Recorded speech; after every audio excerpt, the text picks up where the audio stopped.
se mety alevona ny finoana mahaiza misaotra ihana nyaminy zavadrehetra tsy tsara voko no azonao avy min'Andriamanitra fa ny ratsy ihany koa.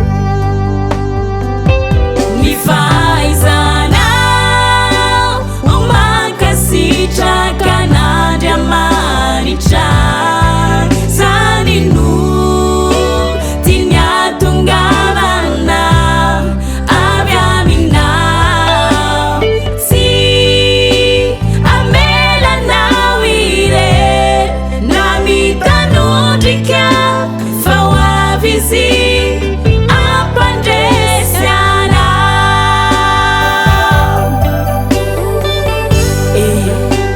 Tsarovy ninina ny aty zay lanovanao, ninina ny sehatra zay mety andao.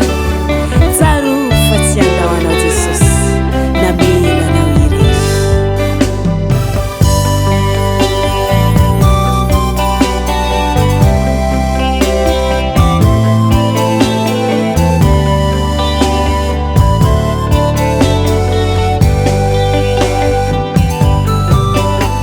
Tsarovy mandrakary fizao sy anao mpivahy, tsy misy ofy akory eto an-tany fa mandalo ihany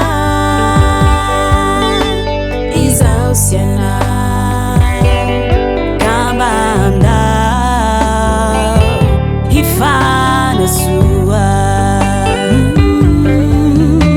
tsarovy mandrakary fizao sy anao mpivahy, Tsy misy ofy akory eto an-tany fa mandalo ihany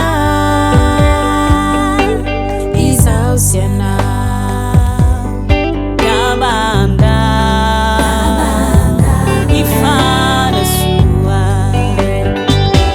Ny fahaizanao mankasitraka an'Andriamanitra zany no tiany hatongavana avy aminao, tsy amelanao irery na mitanondrika